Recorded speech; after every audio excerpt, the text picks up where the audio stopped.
Hello and welcome to the Tap Market Podcast. I'm your host, Troy Scarborough. I'm an entrepreneur who has started, acquired, and more importantly, is focused on growing companies. In this podcast, you'll hear from entrepreneurs about how they got their start, what their company is about, what has worked for them to get to this point, and how they plan to build their brands. Expect to find actionable tactics that you can use to grow your business and get motivated to get through the grind into a meaningful entrepreneurial outcome that will change your life. I'm thrilled to have you here. Be sure to follow us on YouTube and Instagram at Tap Market, and let me know if you've been listening to the podcast. I love connecting and hearing from you. All right, let's get to it. Hey guys, this is Troy with Tap Market, where we're talking to entrepreneurs in the grind, working on growing their businesses every day. Today, we've got Eric from the Rebel Tool Company. Eric, really excited to have you. Tell us your story, how you got here, what the Rebel Tool Company is, and where you're going. Absolutely. Yeah, we started Rebel Tool Co., a little over a year ago. And the idea actually goes back to 2019. And I don't want to tell too long of a story, but back in 2019, we started selling power tools, and it was tools down the liquidation supply chain. So it was nothing really brand new or anything. So we were able to sell tools at a discount. We mostly sold online, through eBay, Amazon, our own website, things like that. And we had this little dinky warehouse in the middle of nowhere, but people found out where we were and the floodgates opened and they came for all the deals on tools. And we said, okay, we could either continue to do this strictly online, or we can lean into the retail side of things and open up some retail stores. And I was reluctant for the brick and mortar. I'd always been an online guy. I did a lot of marketing, digital marketing for the prior 5 years. So I wanted to stay online. I said, okay, the only way that I have two other partners. The only way I'm going to agree to open up some retail stores is if we are able to use those tools, other people's tools, to build our own audience that we could one day launch our brand to. And at the time, I didn't know what the brand was going to be. I just knew I was really into audience building. I looked at Walmart and said, well, what made them successful? They had the audience. Same with Home Depot, same with all these major brands. So I knew that was important. So that's exactly what we did. The past 2 years, we've been using our retail stores to build our audience. And Rebel Tool Co., which just launched about 7 days ago, that's what happened. That's the result. How we got to the products that we decided to launch was actually leveraging our retail stores. And a lot of our customers were contractors. So people that use tools to make money. And we're saying, you know what? We're already serving contractors. What else can we create for private label or our own brand that would help them solve their problems? So we just started talking to our customers, which, go figure, just talking to our customers and finding out what their problems were. We actually had a brand. This is our brand here of battery mounts, tool battery mounts. We were actually carrying someone's in our store, and I noticed we couldn't keep them in stock. They're just flying out, so we say, well, we'll go ahead and try and make, a few prototypes and just see what people think about them. And we had some 3D printed, some designed. They were 3D printed, brought up to the store. And we didn't do much with them. We put them in a box behind the counter on the floor, kind of covered up with some paper. Like, they weren't obvious. And before we knew it, we had customers coming in as they were checking out. They were looking like, what's that covered up with all the papers? And we pull them out and they said, yeah, they're battery mounts. They're 3D printed. They're not strong. They're just, you could snap them. And people are like, well, how much do you want for them? And we would just charge them cost. But we weren't trying to sell them at all. They were just prototypes. But that kind of proved our model, said, okay, we need to follow this rabbit hole a little bit further, because if the prototypes are selling, then there's obviously a demand for these. So fast forward probably a year and a half. That's how long it's taken to get everything manufactured and packaging done and Amazon listings created. It finally launched about 7 days ago. So that's a long-winded story, but I hope that kind of explains how Rebel Tool got here. You picked a crazy time to launch a new product. Manufactured overseas, manufactured in the States. Where is it manufactured? It's manufactured in the UK. It was actually one of our competitors. The brand that we were carrying in our store is our manufacturer. So we didn't have a product. All I was doing was some of the marketing. I was building the audience for Rebel Tool Co. They saw it and said, rather than compete, how about we team up and become partners? So they started manufacturing our tool mounts for us, which is really cool to see. That's unique. And I'm gonna dig into that probably a little bit more here. But tell me about the store process, or maybe even take a step further back. Have you been an entrepreneur for a while now? Did you have other companies that you were starting to? Were you working in corporate America? How did you get from where you were to opening stores, which turned out to be maybe a good bet that your partners were forcing you down for building an audience and getting feedback? Where did you get this itch? Absolutely. Well, I think everyone kind of has a job when they're younger, or most people, mine was I created a lawn business. I started mowing people's, lawn in the neighborhood. And I was 11 and I'd push the lawnmower up all the hills and go mow. And then I made enough money to where I could buy a edger, to edge people's driveways. So I started offering that service, and then a weed whacker. And the itch came from the first time I bought my own stuff, because you remember being a little kid, you ask your parents for something and they say no. Said, well, fine, I'm just going to go make my money, and so I can buy whatever I want. At the time, it was baseball cards.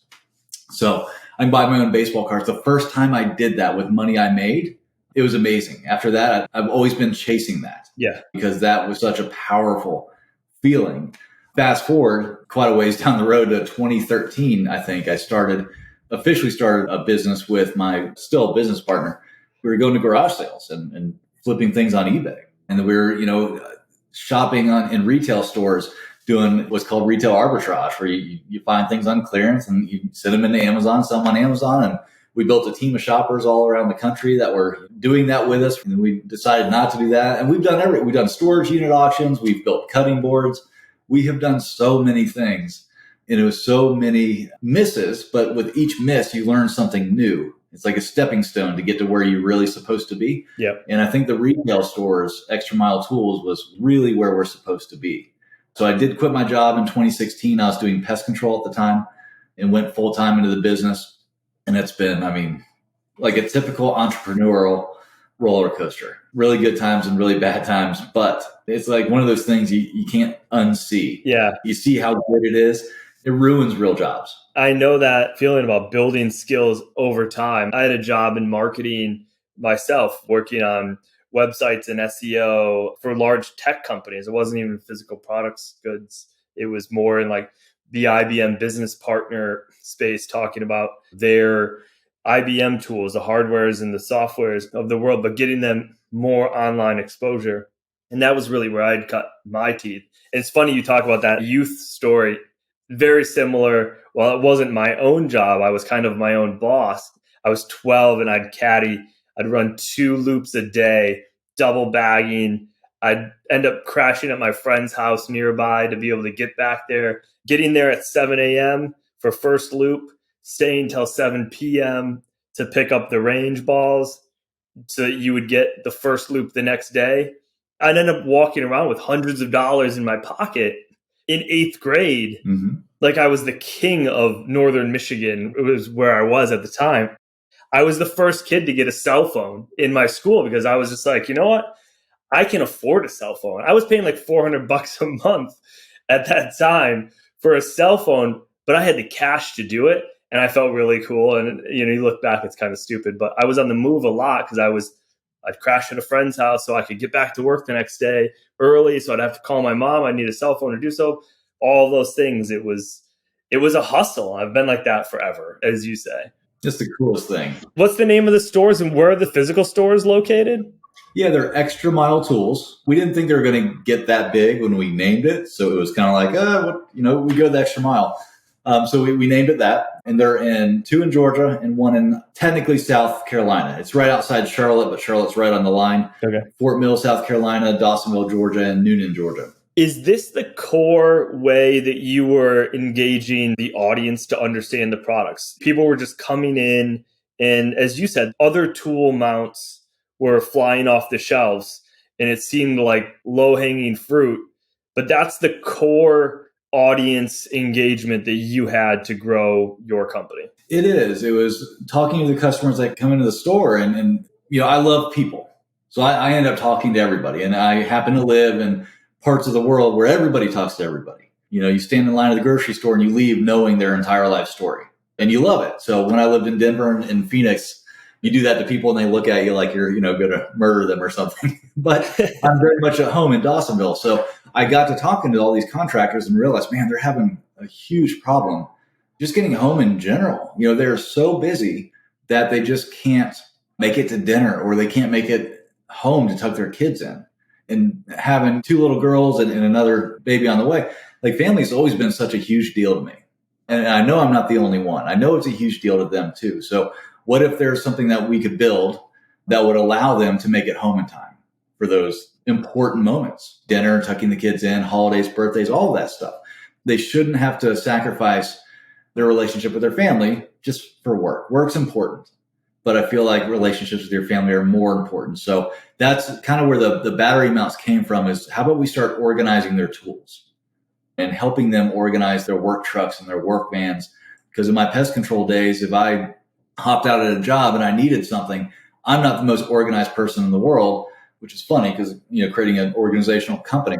But if I couldn't find something, that was 15 minutes. That was 15 minutes out of my day. And then mentally, I had to spend 5 minutes to get back to where I was. So that's 20 minutes I'm wasting, and that probably happens at least 5 times a day.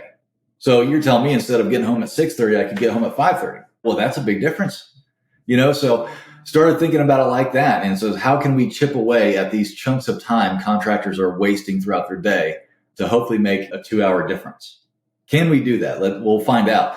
But that's kind of where these mounts came from, is the very first product in that way of thinking. I like that. I mean, you can really make a difference in someone's life, saving them time. They're going to be loyal customers, right? They're going to say, oh, this battery mount, which is what you have launched now, this worked for me. Every time you launch something, they're going to be forever fans. So I think that's brilliant.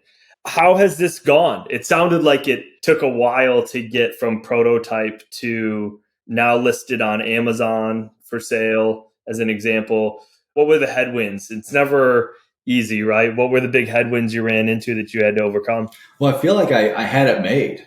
I had this huge audience, tens of thousands of people in this audience that I had built in hopes of launching my product to. And is that on through the stores, or did you actually extract that into like a real asset, like an email list or anything? Yeah, it's a big email list, messenger list, text message list, Facebook following, all of our social media followings. But the big ones were the email list and text message list. Okay.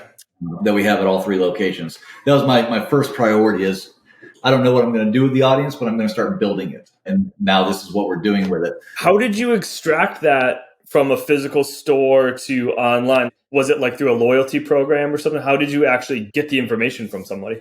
So I mentioned 5 years prior to this, I had spent in just marketing. I built a few courses about building audiences online. And I was trained by someone who built this giant company very, very quickly, just building an audience. So I was like, I want to do that. So I asked him how he did it. He taught me, and it was basically, we would leverage Facebook, leverage paid advertising. It's nothing super fancy or anything, but they would come through Facebook into Messenger. And I don't want to go through it into a whole bunch of techno babble unless people really want to hear about it, because I love talking about that. But they would come into Facebook Messenger, where we would collect them as a Messenger subscriber, collect their email address, collect their phone number. And we all had different incentives to where it was kind of like a no-brainer. Like, our inventory would change very, very quickly. It would change on almost a daily basis. So the people who got to our stores first often would get the best selection and the best deals. Part of being on the text message list is, hey, do you want to know when we get brand new shipments in? So we ended up with thousands of people on this text message list for our locations that we text whenever we get new stuff in. And then we get an influx of customers. They get the deals and the selections they want, and everybody's happy. So that's kind of how we started building those audiences, and then running paid ads for coupons. Here, you want to have 10% in our store. And then they become the Messenger subscriber. And then once we have that, it's just kind of, you clone them into different types of lists. But it's really the marketer in me that always thinks, before I do something online, I have to have a way to measure it and be able to contact somebody again. It's a form of a lead magnet in the sense that you had this value, right? These products that the audience that you're targeting wanted, right? Or this coupon for products then thereafter of the products that these people wanted. They knew they were going to get a good deal if they subscribed to this or they opted into the offer that you were providing to them. And was that offer for you guys typically just looking to break even so that you could have them as a permanent customer or a permanent asset on your email list or messenger list.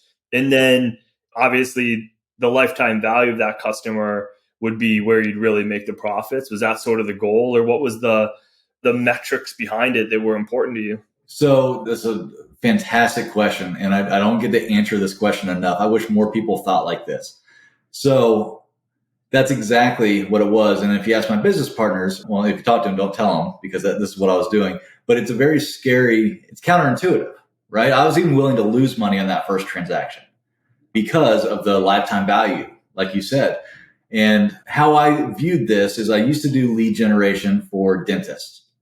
And the way that math breaks out is unbelievable, because I would go to all these dentists and I'd say, how much are you willing to pay for a patient? And most of them would say, I don't know, $20, $50.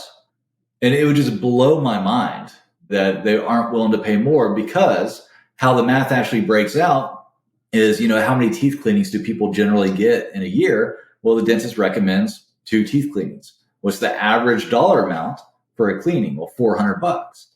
So you're talking $800 per year just for one patient that you only want to pay $20 for. But then you take it further and you say, well, how long does an average patient stay with somebody, with a dentist? Well, that's on average 10 years. So now you're up to $8,000 for 10 years. But on top of that, the average person also refers 2 of their friends to that same dentist. Like, hey, Troy, what dentist do you use? Yeah. So now you double that. So now you're up to $24,000. You're only willing to pay $20 for that person. I took that way of thinking and figured out our numbers. Our average order value in our stores was $115. And just a random number, 50% profit margin, so you're up to almost $60, $57 or something for profit. So I should be willing to at least spend $57 to acquire a customer to break even. But then I have that customer, exactly like you said, over the next 3 years, 5 years. Also, that person sees people throughout their day and says, hey, you got to go check out this great store. So not only was it the customer acquisition, but when they came in, we had to absolutely blow them away with an amazing customer experience. So it wasn't, hey, Troy, where'd you get that drill? But it was Troy going out and telling everyone where they got that drill. Like, hey, you got to go check this place out. So it was kind of 2 parts to that. It was the customer acquisition, but what do you do once you have that customer? Makes them either an active ambassador or a passive ambassador for you. And that's how we grew, was that viewpoint of, we're going to use lifetime value to spend way more money than anyone else to acquire a customer. So we're going to win, but then we're also going to win because we're going to wow them when they come into the store. We talk sometimes about what's the process to go through to get all that data, right? So you had a store that was creating profit for you directly. So you could jump to, hey, I'm going to launch this product. I have a captive audience that I've already been able to acquire, let's say at break even or better because of the other things that they're buying. I can launch this product to them. My marketing costs are essentially $0 out of the gates to get this thing launched.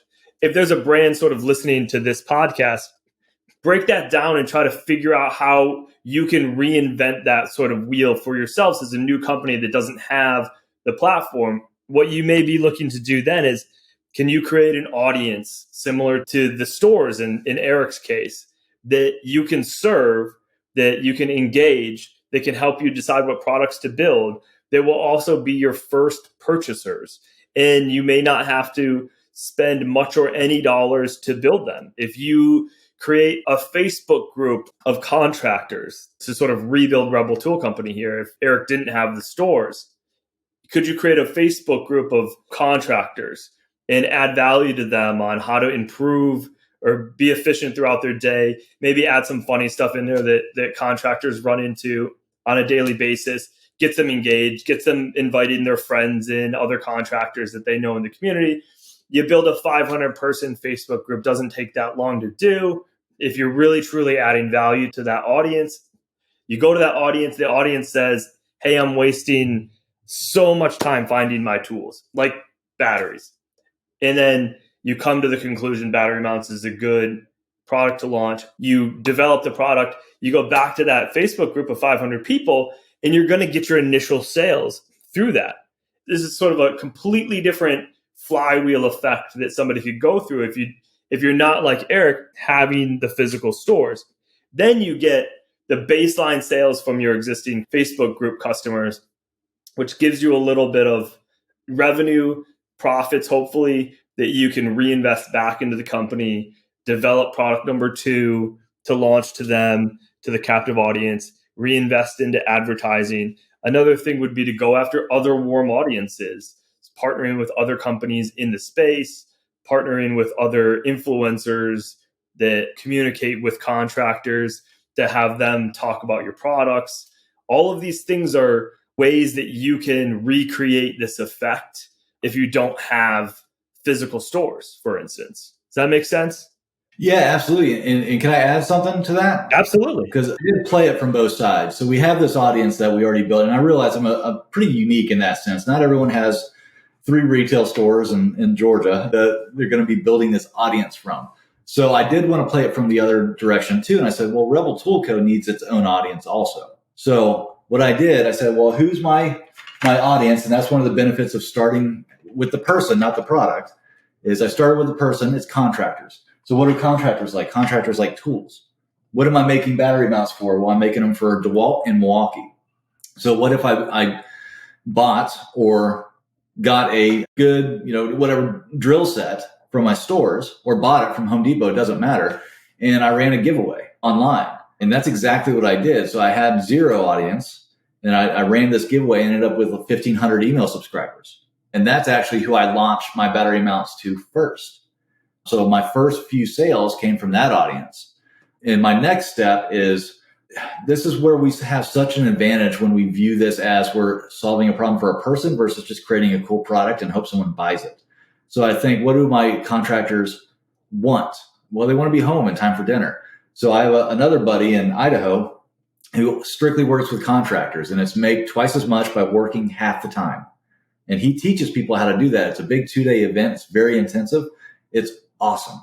It's like 20 grand. I mean, it's testimonials like crazy. So does he have a lead magnet that I can maybe put together? And that's my next conversation with him, is give me something that I can run as an ad. I'll collect the email addresses. You'll also get the leads.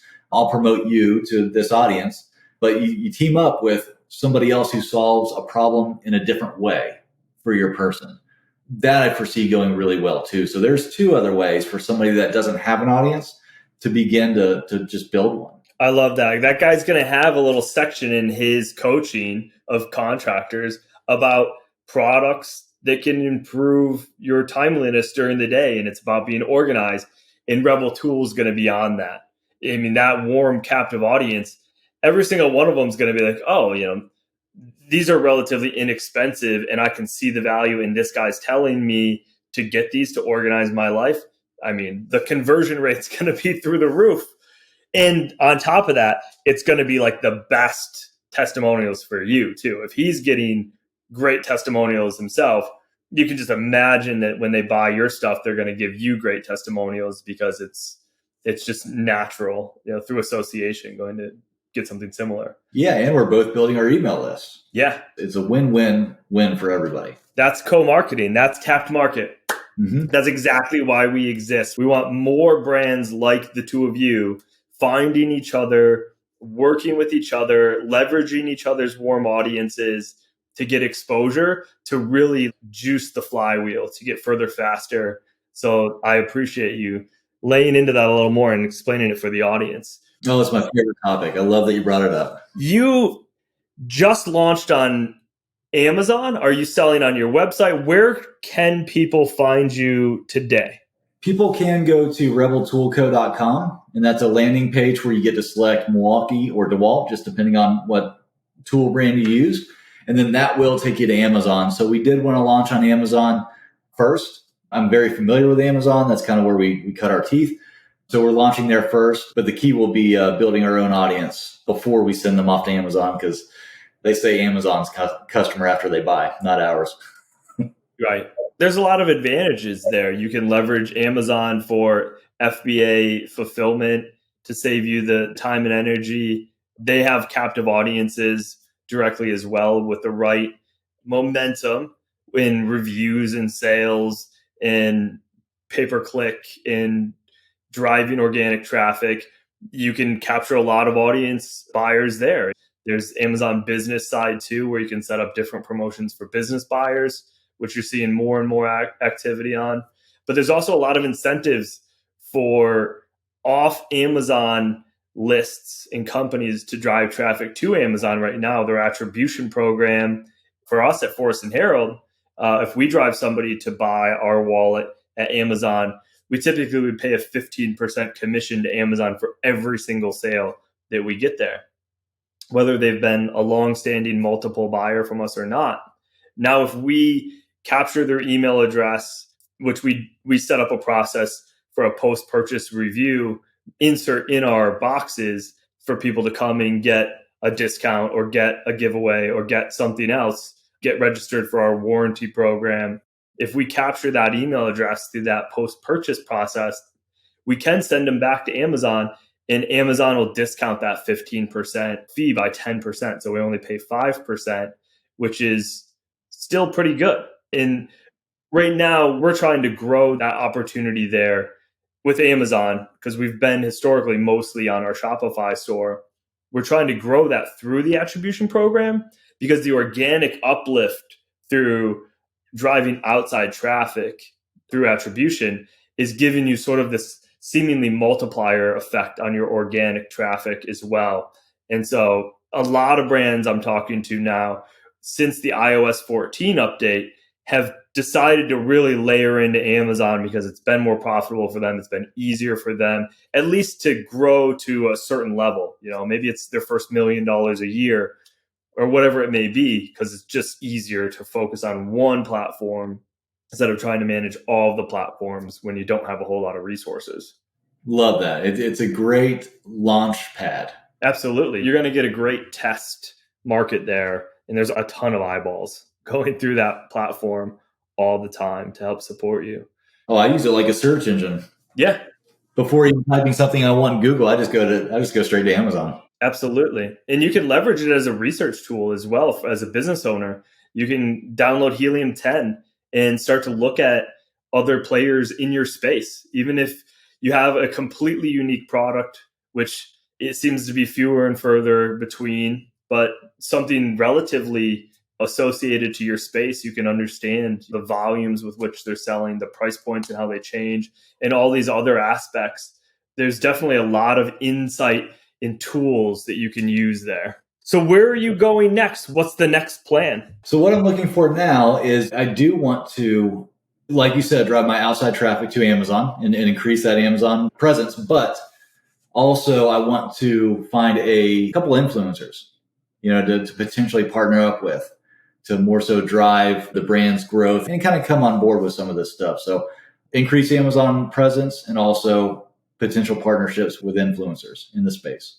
So how do you identify those influencers that you would work with? What's the key character trait that you would end up trying to partner with? I think the most important trait an influencer needs to have for me to, really care is their ability to care. If they're able to respond to their audience, to the comments and making videos for their audience, and they make their content with their person in mind, that's what I'm looking for. I'm not looking for someone who's just looking to build a big audience just to sell a bunch of stuff to.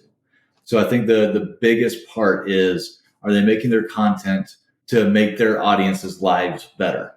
And do they care? If they do, I'm in. I think the piece that you're identifying there is the engaged level of that audience, right? If they're just making content for content's sake, they're not likely going to have a super engaged audience that's going to take the action that you're looking for them to actually take. But if they have that engaged audience, and a lot of times that can be smaller audiences, like we talk about micro and macro influencers, they might have a couple thousand to tens of thousands, not millions, not famous people. It's the people that they're creating content in their niche and they have a small audience, but they take a lot of action when they get asked to do something. And I think that's a huge difference maker. And a lot of times it's a lot cheaper to work with them. You can work with them by giving them free product and giving them an affiliate link because they know that they're going to have decent engagement. And so it's very easy for them to make money off of an affiliate link. Or maybe they have their own monetization strategy through their YouTube channel, and they're just looking for more content to create and really just adding value to their customers. And therefore, they don't really need that next carrot from the brands where they're at in their sort of content creation journey. So I like that. We're doing the same thing at Forrest and Harold. We're trying to find people that have meaningful relationships with modern dads, modern men who are interested in taking that sort of style aspect of their life to look good, feel good, for confidence more seriously. And there's a lot of influencers that I feel like have small audiences that we're going to be able to partner with as well. That'll be easy. I love Forrest and Harold. I have 2-year wallets and I love them. They're awesome. That's awesome. Thank you for saying that. We're actually looking ourselves to start to launch additional products and pivot our brand in 2023. We're pivoting the brand from wallets to men's accessories. And so we're adding watches and sunglasses and leather catch-alls and men's bracelets, other aspects, because like we were talking about before, what we have to do is we have to really focus on increasing the lifetime value of our customers, increasing the average order value of a first-time buyer. Because a wallet, we're trying to build a quality wallet that'll last a while. And so when we acquire a customer, it may be a couple years before they need another wallet. And so therefore, we need to have other ways to serve them. So we're creating content that we can just serve them with to add value to their lives as modern men. But we're also going to launch these additional products to increase that average order value and that lifetime value to get more sales with and through them to serve them. And I'm assuming the same is true for you guys. When you figure out other ways to organize a contractor's day, that's where you go, right? Mm-hmm.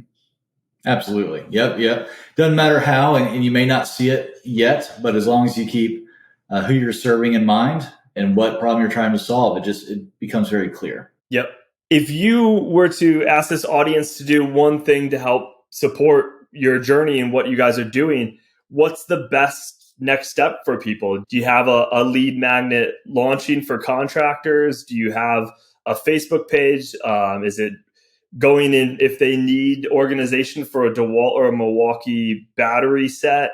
Go buy it on Amazon because it's available there now. What's a good call to action for the team? Yeah, go to rebeltoolco.com. That's easy to remember. And then click on the link, Milwaukee or DeWalt. That would help me a bunch if you purchased it from Amazon. But also, when you get it, there's going to be a QR code right here. And it'd be awesome if you scan that and confirmed your purchase, because once you do, I donate $1 to K9 for Warriors for every confirmed purchase every month. Tell us about K9 for Warriors, please. Well, I surveyed our audience, and military is something that's I've been really passionate about. Those who serve our country, it's a big deal. And, it can never get as much credit. I have a lot of friends that were in the military, and I see what they go through and what their families go through, especially. It's really, really difficult on them too. So a lot of what I wanted this brand to do is be able to help those families. So some of what we do is we're able to donate to charities like K9 for Warriors, who actually rescue animals out of shelters and provide veterans with these animals. So it's kind of, you're saving two, living things lives in the same action. So it's very, very cool. So as much money as we can donate to them, the better. It'd be awesome. I love that. There always needs to be purpose in what we're doing as entrepreneurs, right? That's the fulfilling piece. That's why we work so hard, whether it's for your family or for others. I think that goes a long way. I really like that. We're going to be getting our own Rebel tools, our own battery mounts here. We're going to be doing some content on this as well to show people how awesome these battery mounts are and how much they can organize your life.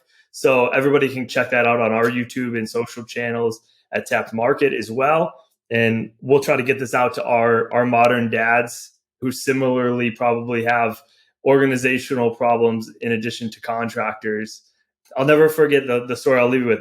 I was rebuilding my own house in Massachusetts here, my first house years ago. I spent every night and weekend doing it. And I bought all of my own tools along the way. And my number one thing was the DeWalt 12-inch double bevel miter saw. Mm-hmm. I loved that thing. It was on my golden goose list of tools, and I had gotten it as I was building it, and it was just so exciting.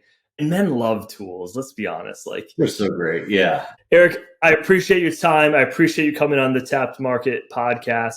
We're going to have you back here as you launch additional products, but I wish you all the success, man, in growing this business. Thanks for having me, man. It was an honor to be here. It really was. I love talking about this stuff, and I hope this helps somebody. Hi there. If you found this podcast helpful, I would appreciate it if you took a minute to leave a review. This increases the reach to more entrepreneurs and other people interested in the products, brands, entrepreneurial stories, and their successes, so we can create even more positive small business outcomes. Take a screenshot, tag me in your social stories to friends. This means the world to me to know this podcast has influenced your day and life in a positive way, and that we get to be a part of your own journey. With gratitude from me, until next time, go make it a great day.